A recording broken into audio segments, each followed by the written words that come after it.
merci amis fidèles internautes Sénégal c'est toujours un réel plaisir di ñëw ci seen nouveau numéro yéen ñëpp gis ngeen ni waxtaan bu am solo bi ñuy sekk ak suñu doyen muy grand monsieur Oumar Seck Ndiaye yaakaar naa chaque jour yéen a ngi gis plateau bu am solo bi nga xam ne saa su nekk Sénégal 7 mi ngi koy def su évolution actualité bi amee mu ñëw def ci ay analyse ak ay chroniques yoo xamante ne peut-être di ngeen mën a comprendre lu bëri ci biir actualité père maa ngi lay nuyu gëjoon nañ gisante de. waaw maa ngi la fay xam nga dëkk bi léegi da ngay daw rek. booy dawit na nga xam fi nga jëm rek soo xamul fi nga jëm nga taxaw xam man damay jékki-jékki ma taxaw ne fan laa jëm waaw ba mu wóor ma ne fii la ma soog nga xam destination bi ma soog continuer moo tax may disparaître yenn saa yi. en tout cas gëjoon nañ gisante defe naa depuis avant tabaski. waaw bien avant tabaski. mais waaw maa ngi lay baalu àq kon. di la ziar bu baax a baax yàlla boole baal jégal te suba la Ashura. waaw suba loolu la ñu wax de. suba la kay suba la dam xarit donc di ñaanal ñëpp jàmm loolu la ñu wax ma dal na cere yi bari rek. yow njóobee ni dinañ la summi de. ma raglu ma ko. ok d'accord alors père dañuy tàmbalee waxtaan bi ci li nga xamante ni moom moo gën a fës ci wàllu actualité bi muy sortie bi nga xamante ne le premier ministre Ousmane Sonko def na ko. muy ay kàddu yu mu yëkkati jëmale ko soit ci voyage bi mu demoon Chine plan de redressement bi nga xam ne annoncé na ko mais aussi réponse bi mu apporté par rapport ak digganteem ak Mame Mbaye Niang opposition bi ñu bëri répliqué sax comme quoi que sortie bi mënoon na ñàkk parce que question yi mu abordé mais tey dama bëgg ñun ñu dem ci li nga xam ne moo gën a profonde maanaam ci fond beeg forme bi lan mooy quintessence bi su fekkente ne waroon na génn aussi est-ce que sortie bi am na impact bi mu waroon am. xam nga Sonko Sénégal yàlla daf ko teg benn nattu bu waxee ñu ne warul wax. su waxee ñu ne la moo tax mu wax walla wax ji ëpp na. Sonko dafa am ñaari problème benn problème bi mooy tubaab day wax li ñuy wax figure d'épouvante walla figure d'épouvantail. c'est-à-dire da ngay jël koo xam ne lépp lu mu def il faut nga xool côté sikk bi côté dëng bi donc doo jéem a comprendre li mu wax da nga si am dégg-dégg boo xam ne dina dëngal wax ji loolu ñuy wax si tubaab benn figure la boo xam ne li ñuy wax maanaam figure d'épouvantail déjà dafa nekk loolu ba pare. donc lépp lu mu wax lu mu jub foog jaar gi si benn yax ne pourtant mënoon taxawee nii mënoon a wengaloo nii bu ñu demee ba waxtaan si li muy solo man si laa ne léegi foofu moom fararaay bi tee ne alors que ak tous les enjeux là donc dafa am boobu caractéristique am beneen problème mooy muy Sonko buy Diomaye dafa am benn phénomène bu leen dal mooy le phénomène de Janus benn divinité la boo xam ne am na si tubaab bi am na si aussi nit ñuul ñi boo demee dëkk yu mel ni ay Bénin ay Togo am na si seen buur yi c'est que Janus dafa nekk kanam gi ñaari face la am na ñu koy tekkee ne benn face bi day jëm si ginnaaw li weesu beneen face bi dafay jëm si fi ñu jëm te soo xoolee Sonko ak ni mu excès si pouvoir bi moo wax Pastef dafa am benn dilemme c'est-à-dire que lépp li tax ba ñu falu est-ce que dañ ko war a bàyyi li leen di laaj parce que nekk opposant ak nekk nguur gi dafa am benn transition. li dafa am benn dilemme li la fal ba teg la fii est-ce que da nga koy bàyyi wala da nga siy jàpp mais xam ne am na beneen défi bu lay xaar. parce que critiquer c'est plus confortable li yore jox li yaa war a yor nguur gi. léegi si di leen boobu la ñu nekk dafa am lu leen topp ak lu leen di xaar. léegi dént boobu nag dafa xaw a jafe pour jéggi du Sénégal am na soo xoolee si histoire politique am na ay présidents yu bari yoo xam ne ku mel ni comme Chavez il a connu ça ak ñeneen na ñeneen c'est-à-dire dañ ne si boobu transition est-ce que waruñu fàtt seen ginnaaw aussi sant leen a xaar seen kanam daa rëy dina ban attitude la ñuy adopté soo xoolee discours Sonko yooyu chaque fois da ciy paraître di souvent booy xool discours comme li nga wax ci fond bi il faut nga jël un peu de recul tu fais abstraction de nit ki parce que des fois nit ki day biaisé analyse bi parce que comme li ñu wax sànq déjà ci figure am y a beaucoup de préjugés donc boo xoolee njëkkee jëmm ji rek day indi ay préjugés day biaisé analyse dootul objectif parce que day nekk yi fu nit i soo xoolee chaque fois c'est des critiques uniquement personnelles duñ ne système bi lii duñ ne ngóor la ñaan Sonko lii donc mooy incarné loolu yëpp donc loolu day biaisé donc il faut nga jël benn recul dafa am lu ñu naan lees waxul wax boo gis dafa am lu ko lal benn bi wax naa la ko léegi mooy phénomène de geste boobu transition bi say ginnaaw ñu ngi taxaw léegi nag des fois yor bi day xaw jafe waaw lefal mënoo si yeew rek balayee ko te lay xaar mi ngi ne kët ne jonn du xaar nit ñi duñ comprendre boobu dilemme mais aussi Sonko dafay anticiper si ay débat yoo xam ne dañ koy posé naa si ñëw léegi après nga fàttali ma ko te dafa posé benn débat bu am solo mooy sur la révision des procès naa si ñëw léegi mais déjà boo demee en tant que premier ministre nga dem fu mel ni Chine ak yi mu fa am buñ dégloo contre ni mu def dañ ko teeroo déjà xam nga rek déjà bu mu demee rek premier jour rek dégg nañ fas ko fu nekk def na ba Chine il n'a pas vu le premier ministre il n'a pas vu le président dafa dem sommet bi rek mais souvent booy évaluer ces jours avant ngay xool ki mu gisul lan moo ko tax a jóg. maanaam la quintessence. est-ce que dem gis premier ministre wala gis président moo ko taxoon jóg première chose déjà avant nga critiquer lan moo ko tax a jóg parce que loolu dafa am objectif ak but. est-ce que dafa demoon pour gis leen. dans le cas ça va être un plus parce que tamit en tant que premier ministre boo demee si dëkk sa naataango dina recevoir. ça a été fait et mieux encore président recevoir na ko après ñu doon wax noppi léegi ñu ne voilà bi mu demee pourquoi muy jébbalu li mu def comme jébbalu la si tombu Mao Zedong. alors que Deng Xiaoping la ñu waroon jébbalu parce que kooku muy indi économie mooy indi seen Chine fu mu nekk tey mais dañu fàtte ne dëkk boo dem. du yow yaay wax dëkk bi kat mooy euro dëkk mooy choisir euro. daa mel ne benn malien ñoo fii ne voilà pourquoi ngeen jël euro la joor est-ce que malien moo ñox ñun ka la ñuy jël euro wala non. peuple bi ñooy xool ci ki ñuy identifier ak seen histoire. parce que Mao c'est le père fondateur. bu Chine nekkee tey. ba ay Deng Xiaoping ay keneen ak keneen ñëw moo créé tous les bases. grand boom en avant bi. moo créé base. parce que xam nga loolu moo tax pionnier metti ça da ngay def tout da ngay jëmbat yëpp ba mu pare doo ko fekkee. kenn ñëw récolté ko mais ki récolté dafa am lu ñu ji puis Mao defe naa li muy incarné chinois yi yi nga xamal seen bopp lu ñooy wax ñun fii la dul et puis loolu symbole boobu. defe naa du symbole jébbalu. signe de respect la. non et puis c'est culturel. ok c'est culturel dafa mel ni ma da yàq tey benn comme mu duñ ko defee par exemple seen sëriñ jébbalu. sukk est-ce que dañ koy jaamu. jaamuñu ko c'est signe de respect.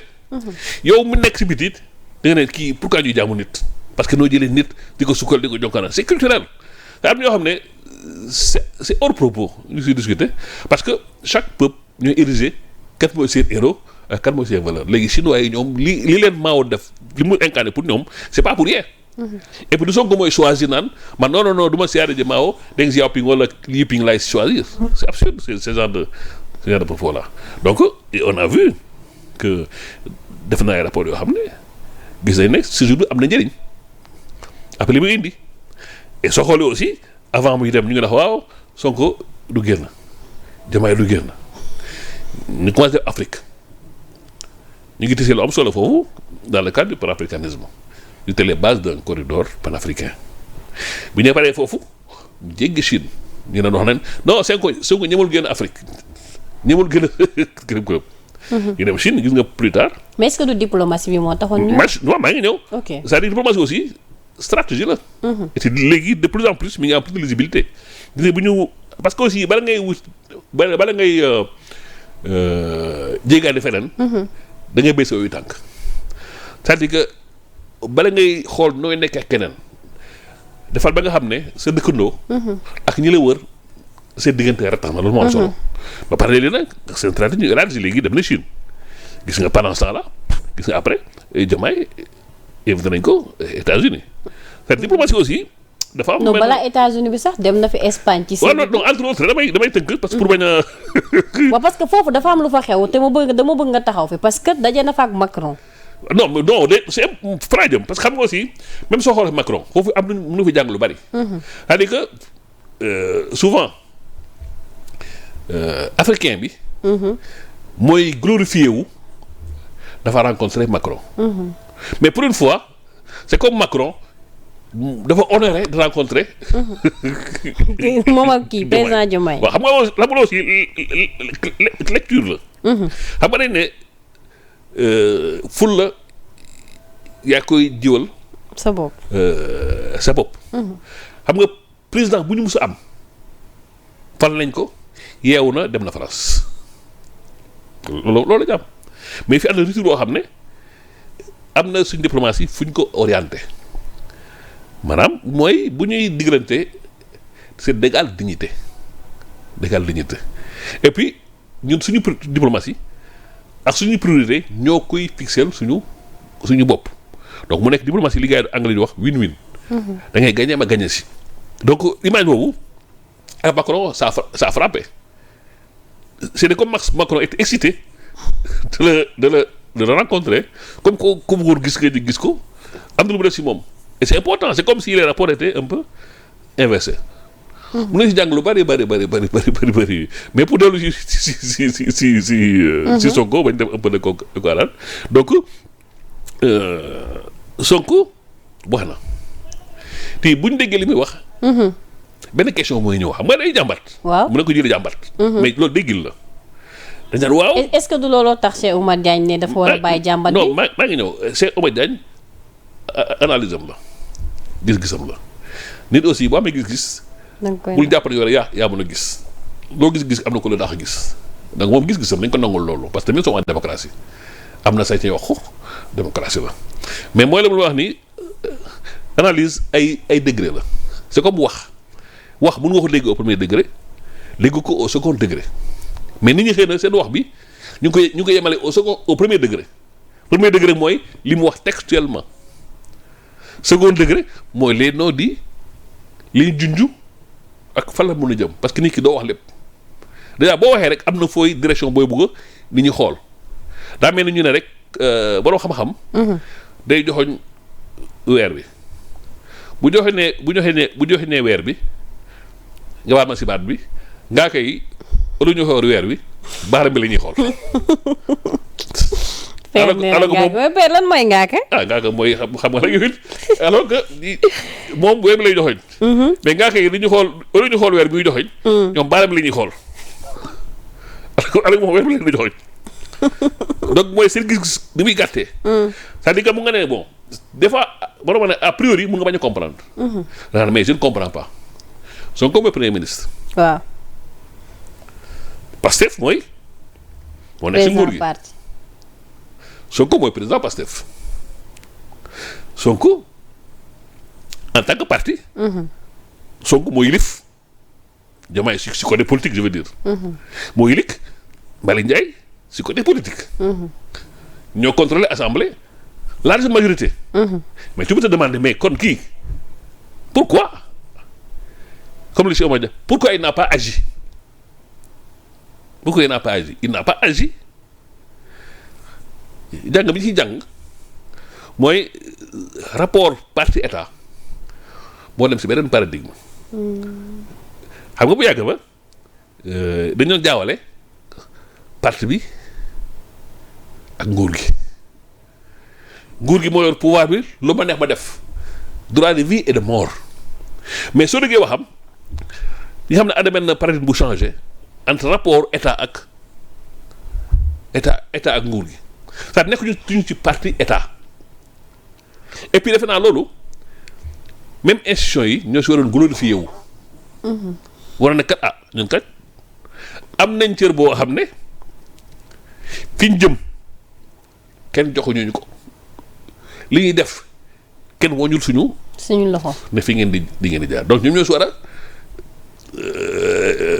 glorifié wu. et puis état aussi comme ni ma wax bu nekkoon parti état loo bugg rek immédiatement comme li ñu doon def bu yàgg ba am na majorité mécanique convoqué benn réunion voté ay loi affaire yi changé mais est-ce que loolu moo taxoon ñu changé régime dañu changé régime pas seulement pour jëmmu Sonko wala jëmmu Diomaye mais pour am rupture par rapport ak yi doon am comme pratique donc bu demee ba naan lii il fait des critiques et puis chaque fois il y a un jeu subtil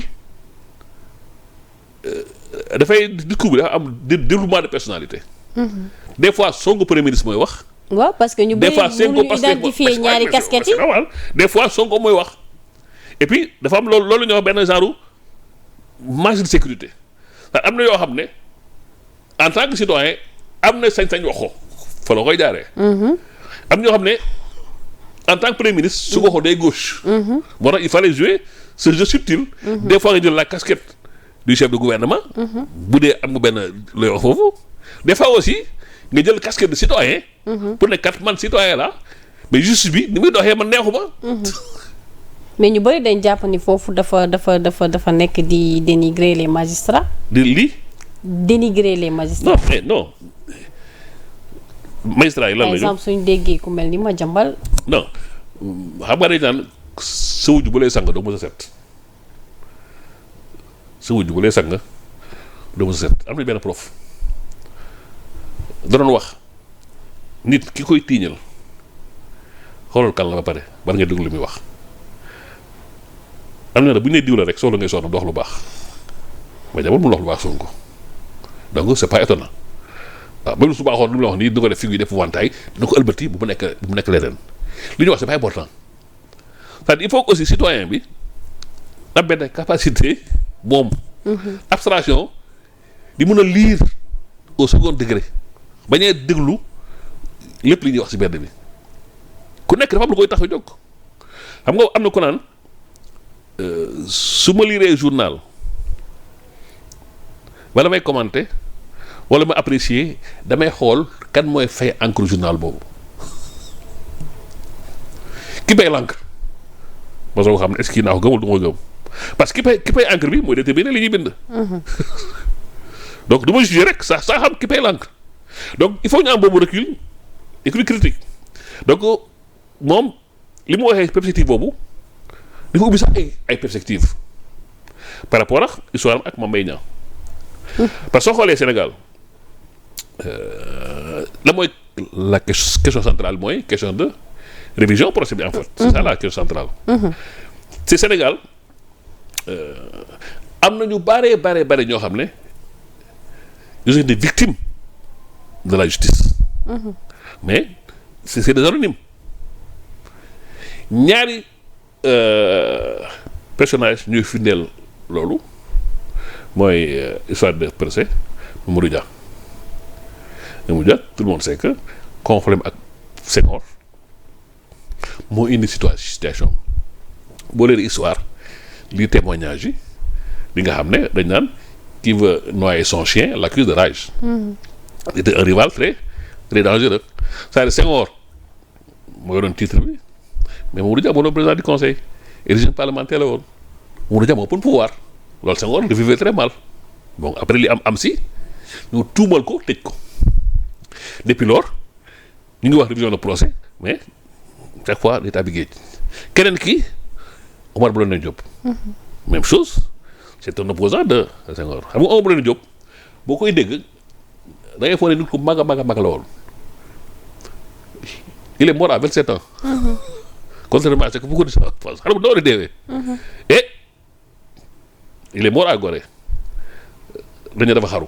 mais tout le monde sait que il a été victime. régime Senghor depuis loolu ses parents mais kon da nga bëgg wax ne décès boobu confirmé wuñ ko. non ça a été infirmé par tous les rapports, même les témoins ils ont infirmé que Senghor il a été assassiné. Ah dañ ko assassiné. Ouais, ok Senghor il a été assassiné mais comme disait quel gars très subtil. nee na ils l'ont aidé à se pendre. maanaam il y a des témoignages après. Il y a des gardes pénitentiaires ak les circonstances, sa personnalité. Toutes les enquêtes tout converge à dire que dañ ko assassiné. Et puis aussi même scène de crime bi ak yeneen am na yu bari si jàng mais loolu beneen débat la. loolu aussi depuis lors par yaa ngi naan ñu ubbi procès pourquoi amul ñu ubbi procès soo xoolee tey. révision des procès révision d'un procès théoriquement ñëpp mën nañu ko def théoriquement laa wax. mais un citoyen ordinaire normal c'est très difficile pour yow nga def ko question de moyens question de ak fu jaar yi ak trof yi.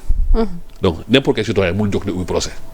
beneen bi mooy y a que la cour suprême nga ko mun a jaaree ti lu muy nirool révision de procès yow nga àtte ba teg ma ñëwaat ne la nangul ne da ngaa juum xam nga dafa bett. nangul ne damaa juum parce que àtte mooy àttewaat. nangul ne damaa juum. xam nga loolu mooy affaire rabat d'arrêt bi. c'est-à-dire mooy yaa àtte pare ñu leen noonu li nga àtte yow nangul de baaxul damaa juum xam nga loolu neexul aussi. surtout fii on connaît période boobu moo tax xam nga chaque fait mënoo ko génne ci contexte am et tout le monde sait que tant que contexte Mame Mbaye Niang c'est plein de manipulation parce que la preuve ce n'est pas Mbaye Niang qui a fait demande de l'appel c'est le parquet. pour ñu coupler peine yi ba Sonko du mu nekk président donc magistrature boobu c'est une magistrature à l'époque même il y a beaucoup de magistrats qui sont sujets à suspicion. parce que ni affaire yi demee am na lu bari ñaaw na xel donc c'est un contexte assez particulier léegi buntu bi Sonko ubbi. c'est pour ça mooy et puis loolu aussi mun a dem dans le sens des réformes de la justice. xam soo dee xool di ko mel ni ay Royaume-Uni wala Norvège. dafa am lu ñuy wax des commissions de révision de procès. c'est-à-dire dañuy créer benn commission boo xam ne bokkul ci exécutif bi. bokkul ci tribunaux yi dañuy fal ay nit ñu indépendant. maanaam ñooñu loolu uniquement mooy seen rôle maanaam réviser procès yi ñu indépendant. lan mooy intérêt bi. intérêt bi mooy benn mooy n'importe qui. quel citoyen di nga leen mun saisir facilement sans problème. ñaareel bi mooy ñoom dañ lay jox kantanu enquête. ñett ils auront droit au dossier judiciaire. dañ koy am. 4 bu ñu paree seen càmbal mun nañu proposer wala imposer la révision du procès. intérêt bi mooy organe boo xam ne bokkul ci exécutif. bokkul ci kii bokkul tribunal la mooy intérêt bi aussi mooy loolu dina renforcer état de droit dina tax citoyen bi nga xam ne moom amul doole dina génne équité bi inéquité bi. parce que ñaan fii bu amul doole kenn lu déglu sax bay ànd na ay maa ngi def révision procès soo xoolee ñi quand on parle de révision. c'est souvent de grands noms Oumar Blondin Diop. Mamadou Dia c'est am na peut-être benn Sambou Diop benn Fatou Koumba ñu ngi fi mais kenn soppal léegi nag bu doon amoon na genre de commission yooyu. moo la gis nga débat. da koy fu mu yeggul au sens où da ngay def prolongement de courbe. li mu wax révision de procès. tu mets ça au-delà de l'affaire Mame Mbaye Niang da koy su dans le contexte. de renforcement état de droit. d'accord renforcement de la justice foofu nga koy inscrire. foofu nga koy classé. d'accord père alors gis comme ni ma ko waxee sànq le président Bassirou Diomaye Diakhar Faye dafa war a dem ci. États-Unis donc bon bu ma nee États-Unis sûrement am na lu jotoon a xew muy affaire problème visa wu Lions yi la réponse du premier ministre tey am na ñu ne président Diomaye ñii ne ñenn boog nee nañ dafa war a décliner poliment ñii ne non na dem déglu ko donc ku ci nekk am nga ci ay version mais tey la rencontre Bassirou Diomaye Diakhar Faye ak Trump est-ce que jàpp nga ni peut-être mun na raffermir les liens entre les États-Unis et le Sénégal. kan moo jël invitation bi est-ce que Diomaye moo ne Trump invité ma. non. Trump moo invité. waaw. lan la ñuy wax ci wolof nit soo ko woowee. dafa la war a wuy. soo ko waxul jox ko. waaw soo ko waxul jox ko waaw loolu Olof Njaay wax. waaw xam nga aussi diplomatie. c'est pas question d'humeur du question d'humour ooy neex na ma neexuma non c'est pas comme ça la diplomatie les humeurs de la personne c'est pas notre problème c'est le Sénégal qui est en question c'est la géopolitique qui est en question c'est notre avenir diplomatique qui est en question xam nga moo tax man leen des fois y a un peu de naïveté ak manque d'objectivité xam nga bi Sonko critiqué affaire du visa yi dañu wax Sonko doon loolu parce que Trump va sévir alors ñu wax du def Trump parce que Trump va sévir mais xam nga fulla boo am yaa koy jox sa bopp ñaata yoon la am Sénégal histoire du visa yi c'est pas la première fois c'est la énième fois bi qu'est-ce qui s'est passé bi Sonko waxee quelques jours après attaché culturel ambassade États-Unis génn na wax si elle s'est expliquée c'est la première fois loolu di am na cas yu gënoon garaaw États-Unis xam nga États-Unis loolu yëngul leen mais c'est-à-dire que loolu hasard ou coïncidence pour la première fois Sonko a tapé sur la table quelques jours après femme bi pour la première fois nga dégg ko mu génn d'expliquer même les critères voilà comment ça se passe xam nga loolu à peine voilé genre jéggalu la non bu ko jàppee nii parce que on a suñu règle c'est genre calme la situation donc ça veut dire que am na lu mu peese te nit ñi bu noonu loolu la dañ naan hey kii critique États-Unis Sonko Trump du ko woo non ça marche pas comme ça la diplomatie gis nga Trump gis nga intérêt États-Unis bu taxawee ak intérêt ba rawet maamam mën nañoo toog wax ak yow dafa am lu koy tax a jóg et puis États-Unis dafa nekk benn diplomatie boo xam ne diplomatie d'expansion la di nga dégg ay temps États-Unis la moo leen wute woon ak kii Mbow bi nekkoon UNESCO il a affirmé que l'information mondiale n'est pas équilibrée mu imposer nouvel ordre mondial de l'information li ñuy wax nomique Matar Mbow les Américains l'ont mal vu il dit Africains yi pourquoi ils se prennent parce que information yi warul demee nii parce que pourquoi à l'époque États-Unis dañu am diplomatie expansion à travers la culture ak le cinéma tey soo xool tey culture américaine c'est plus par la musique et le cinéma nga ko xamee donc ñoom c'est expansif maintenant chaque fois loolu teggeeku en 84 dañoo génn UNESCO ba dañ ne information yi ñu koy gérer neexu leen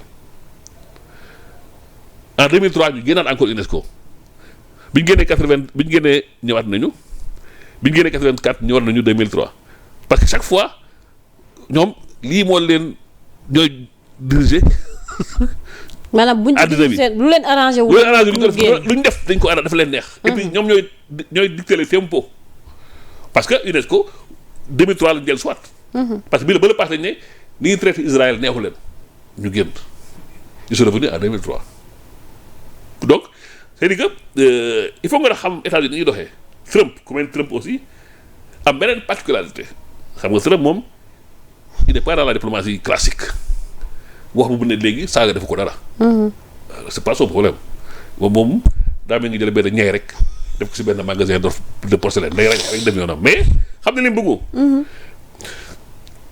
Trump li ko intéressé lan mooy yokk comme États-Unis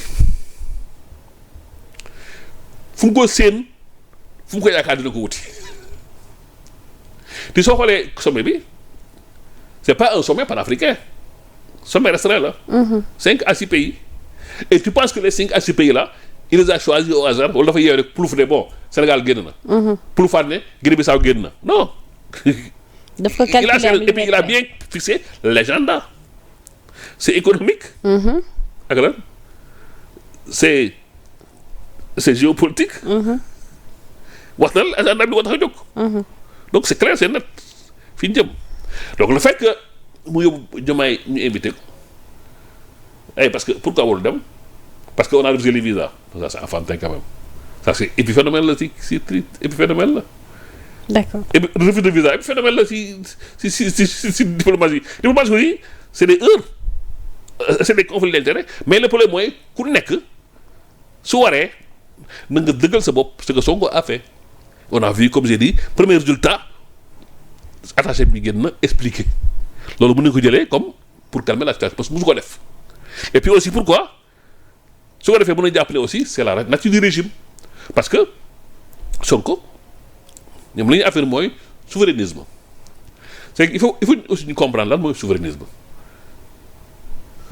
du man maa fi nekk faaluma kenn parce que le monde là États-Unis li ñu bari doole ils ont besoin des autres ti boo nee souverain du faaluma kenn li souverain mooy naa wax ak ñëpp mais sama intérêt mooy jiitu te sama intérêt kenn du ma ko dicté loolu mooy souverainisme mais tey même soo xoolee souverainisme Sénégal c'est le franc CFA le franc CFA c'est la France donc on peut dire qu'on n'est pas souverain le Sénégal bokk na CEDEAO da jël ay décisions il y a la cause de la CEDEAO donc il y a pas de souverainisme donc même souverainisme am looy bàyyi mais bàyyi bi dana sa coobare te kenn du la imposer te booy choisir sa intérêt nga jiital s'il le faut nga taper sur la table wax ne man dama bëgg comme li Sonko def samay citoyens je veux qu'on les respecte et qu'on les traite d'égale dignité l'américain bu ñëw Sénégal le français il prend son sac à dos il débarque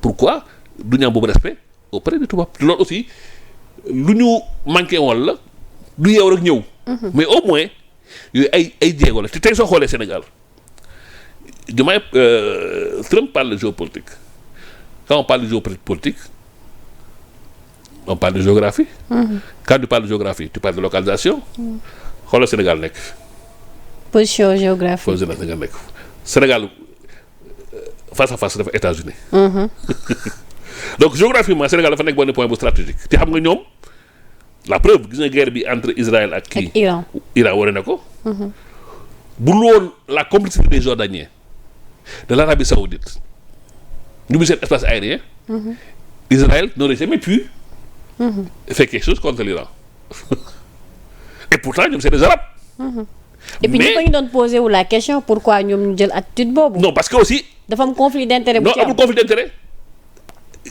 sa intérêt la jiital comme Arabie Saoudite bu jébbaloo États-Unis c'est pas pour le plaisir c'est-à-dire que Arabie Saoudite États-Unis mooy garantir sécurité du Iran du keneen la preuve bi Saddam Hussein bëgg attaquer Arabie Saoudite dem na pour attaquer ko américains yi ko téye donc s'il y a pas les Américains kon ba léegi Arabie Saoudite gars yi mas lañ ko bu yàgg donc Arabie Saoudite buy jàmmu entre guillemets États-Unis da fekk sa survie dépend des États-Unis États-Unis mooy yor sécurité am question d'intérêt la kii naar la sama mbokk la mais kii moo yor sama dund d'accord en tout cas léegi koy choisir kii yor sa dund te boo defoon jafe-jafe kii moo la mun sauver kii sa mbokk la koy looy choisir alors donc c'est pas de nit ñi il faut ñu comprendre loolu que ne du question parce que dañ naan wéy naari jàmm lañu excuse-moi terme mais c'est-à-dire que ñoom aussi seen intérêt mooy loolu États-Unis dafa am lu leen garantir par rapport ak yenn c'est des zones bon pour revenir encore li ma wax léegi Sénégal vu sa géographie Sénégal vu ses ressources parce que géopolitique loolu la de position géographique les ressources et puis on est devenu les rapports de pouvoir un pays exportateur du pétrole et du gaz il y a tout ça te américains yi fopp am tokk pétrole yow la mooy seen stratégie li ñu am dañ koy denc ok daf jël ba si jàmbur ñëw dolli ko ci li ñu am non di ko utiliser ok ñoom seen bos yi denc ko réserve ëllëg bu musu amee ñu génnee seen bos c'est que pour wane ne affaire xoolal rek aussi guerre Ukraine bi Union européenne pourquoi ñu échoué parce que intérêt yi bokkul loon l'Allemagne dépendait du gaz russe il n'avait pas intérêt à ce que ñii egg jusqu'au bout donc si discordance boobu c'est aussi que russe profiter donc xam nga géopolitique il faut nga déjà jàng situation bi mais comme li ko jëlal mooy sa intérêt lan la xam nga dugal ne politique amul xarit politique intérêt la léegi loolu nag mais day humeur mooy parce que États-Unis jox na kii jox ko visa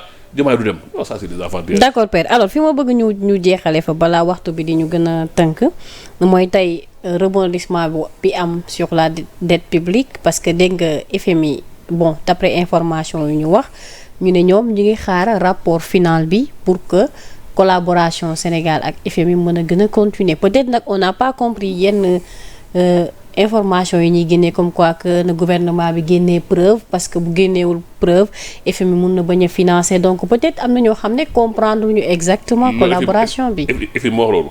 ah d'après information yi ñu jot. d'après information yi ka ma jox information FMI. FMI li mu bëgg wax foofu la ñu wax li ñu bëgg wax léegi pourquoi on va réussir kii foog man ki may waxal. soo amee gémmiñ mun a wax mun a communiquer man koo laay déglu mais du ma def munoo nekk liggéey du jàmbur munoo nekk liggéey du jàmbur c'est que affaire dafa complexe c'est-à-dire même les experts en économie ils se perdent. ci économie bi. waaw doy na waar. c'est-à-dire que affaire dette bi dette cachée dette protégée. et puis nee nañ Sénégal mooy dëkk bi dàq leb. ñoo ëppale 112 presque. non c'est-à-dire que lépp du problème dëkk yëpp ay lépp. mais fi dette bi toll. ça pose dette bi aussi day poser beaucoup de problématiques c'est-à-dire comme le Japon kan moo gën a endetté. mais c'est juste sa propre monnaie. ok xaalisam lay def bot loolu moo wane aussi enjeu monétaire bi xam nga dafa bi ñu koy wax franc CFA France dégage c'est pas parce que on n'aime pas les Français mais dafa am ay enjeu économique soo amee sa monnaie di nga mun battre monnaie di nga faire face à des situations économiques mais tey ça te pose des questions monétaires. C'est la place du Sénégal dans la zone CFA parce que CFA euro moo grandir on n'a pas les coups de France yëpp c'est des enjeux yoo xam ne daf koy poser dette bi nii ba pare aussi soxla day tax nguur yi ren pexe xam nga avant bu ñu nee dette c'était dans les grandes organisations maintenant on a vu pour la première fois l'espace africain est exploité. yow ma waa bi. emprunt yi mujj foofu dañu koy defee. c'est-à-dire que jafe-jafe am na point moo tax ma ne affaire bi soo may jafe-jafe pour man jafe-jafe c'est une bonne chose parce que man du ma xool jafe-jafe bi damay xool comme opportunité bi mu lay jox comme ni nga ko gisee au Sénégal histoire bi pour ñun opportunité la opportunité pour gën a gérer li ñu am. tirer les leçons du passé. et aussi développer suñu souveraineté si ressources yi ñu am. ak dans nos relations diplomatiques ak nos futurs partenariats. loolu la c'est que tey. histoire dette bi comme on dit c'est la quadrature du cercle. c'est-à-dire ku nekk mën na la wax ni mu ko yaakaar c'est une équilibration la mais c'est normal aussi. N'oublions pas que ay FMI buñ tardé.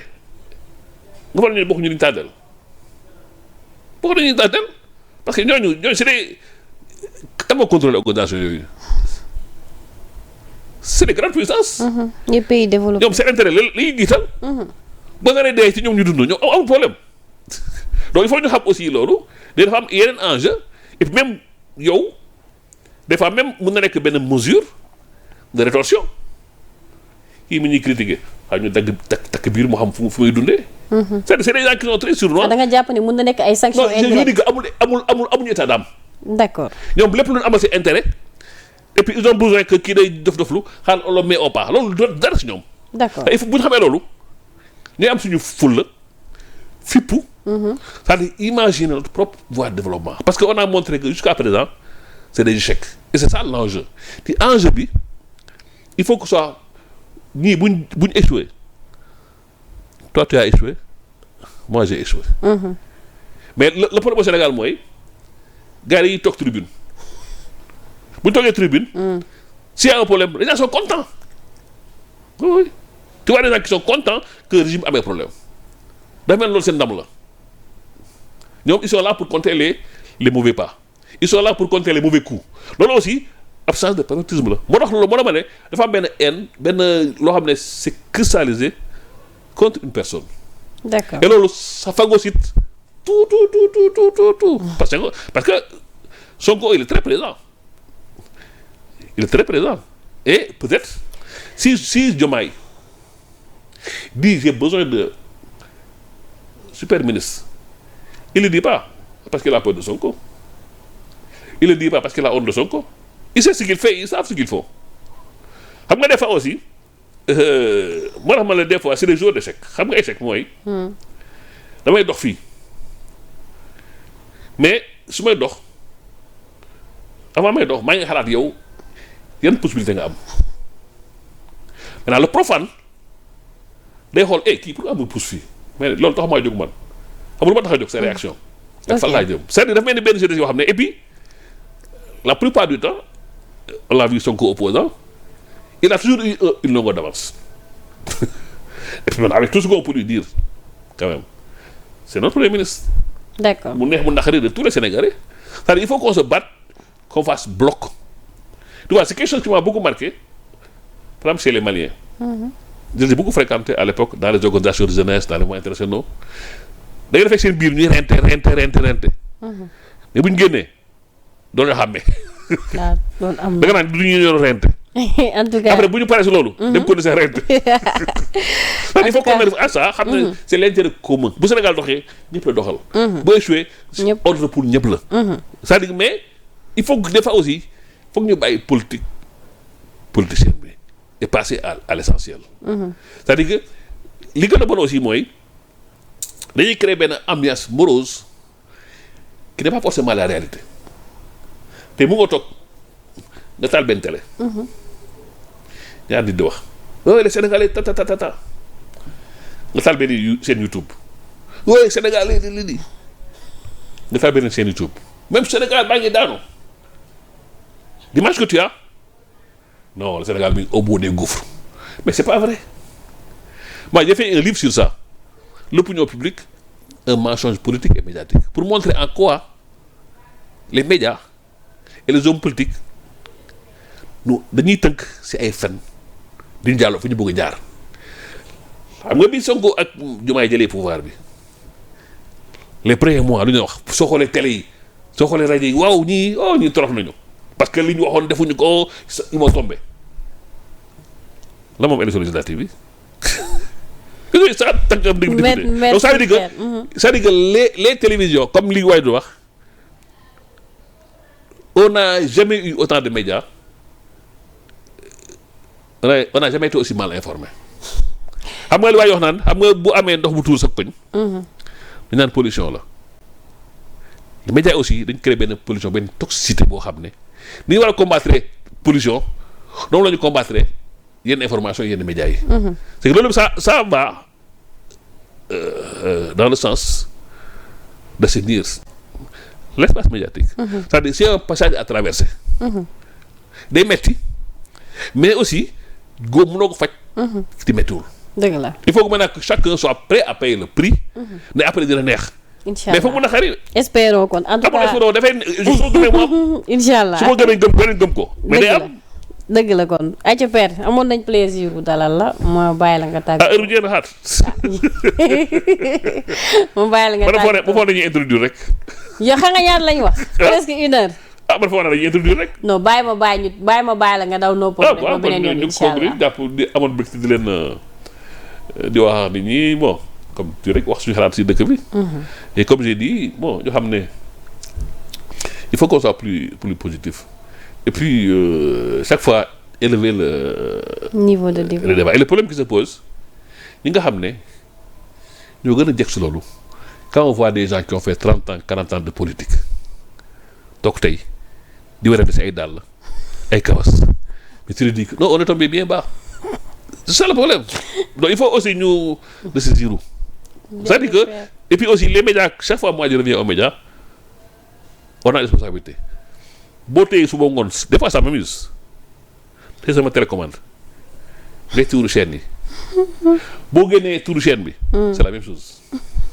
c'est comme si c'est la même chaîne qui parle c'est la même invité ki ma wax fii léegi après ñu invité ko fële même c'est la même chose tu as du mal à c'est-à-dire que on travaille plus sur l'éditorial c'est-à-dire que c'est l'actualité c'est le wasaxal am na keroog ku ma invité en plaisantant ma ne ko bu jox ma question yi ma ne ko lii wasaxalaat la boo demee woo mécanicien wala menuisier yi ils m'ont dit la même chose. merci Père tey moom ñun nga kii mais giraawul may naa la lool merci beaucoup amis fidèles internautes yi nga xam ne ñu ngi doon suivre mention spéciale à la régie Yankoba ak Babacar di leen jaajëfal bu baax a baax d'ici là portez-vous bien à très bientôt jërë ngeen jëf.